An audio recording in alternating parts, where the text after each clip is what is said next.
My name is Shay O'Grady, I'm 13 years old and I'm from Sheffield. My cousin Eva May, she's 12 years old and she got chromosome deletion. Everywhere she goes she's get treated top class. She deserves it because she's such a nice girl. In Bluebell Woods Children's Hospice, it's just full of kind people who are very welcoming and just love helping people.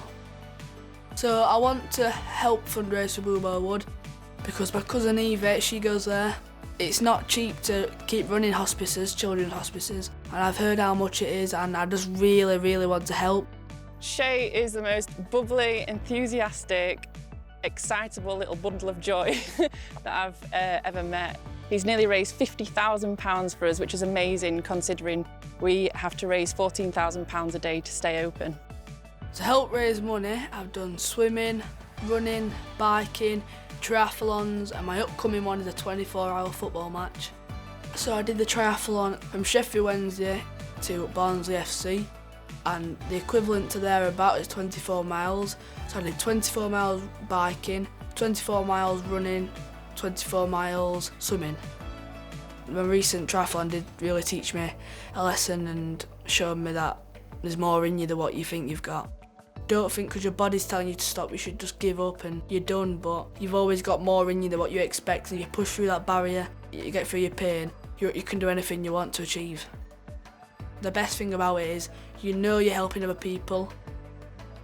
I'm going to definitely keep fundraising for Bluebell Wood, and these upcoming years I'm going to smash my fundraising.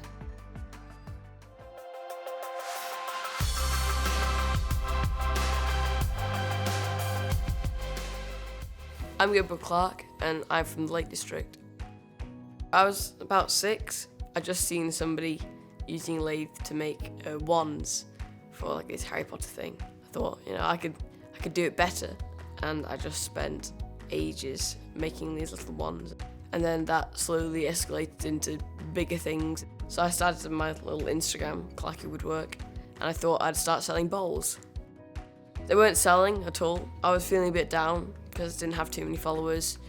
So Dad put out a bit of a tweet, and in a day I was already up 33,000 from 16. I had 20,000 orders for bowls, so I thought I'd make one bowl, and I thought everyone's been so generous to me, I'll do it for a good cause. And this was just at the very beginning of the war between Ukraine and Russia. So I decided to do a fundraiser called the Bowl for Ukraine.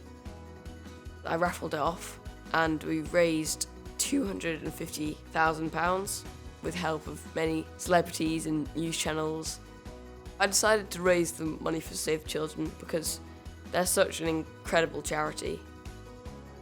As the war was still going on a year later, and I realised there were so many other countries that still need my help and everyone else's help, I decided to do another raffle called the Hope Bowl.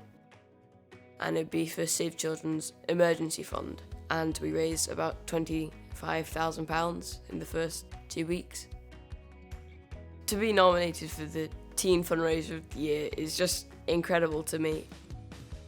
Woodwork was just my hobby. I never expected it to be such a massive thing, and I've been amazed by how much it's just exploded. It's just been incredible.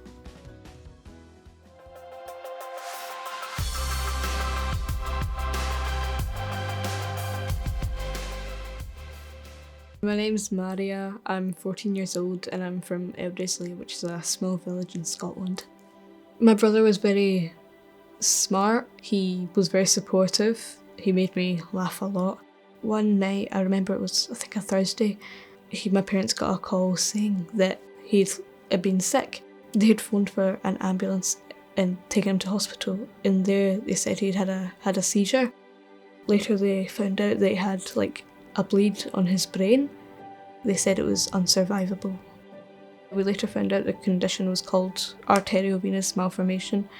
It affects 1 in 10,000 people, so it's very rare. He was 13. The house was really quiet without him. It just felt different. It's like having a part of yourself missing.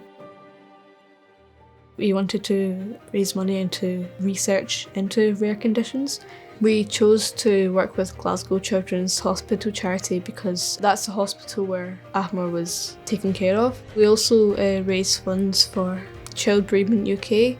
We do various charity events. The Kilt Walk is where people from all across Scotland gather together to raise money for their own individual causes and charities. Altogether we've done 7 Kilt Walks. This year, the Glasgow Kilt Walk fell on the same day as my brother passed away, so it was like a very sort of bittersweet moment. Sometimes you're like, why am I doing this? I could just stop, but then something just makes me want to keep going. It's like the fact that I'm doing it for Ahmar. Meeting new people and finding out about them is always a big sort of highlight about it. Over the years, I think we've raised over £20,000 altogether so far. I feel very, very proud that I've managed to come so far with my fundraising. It makes you feel really, really good about yourself as well, knowing that you're doing something that can help others.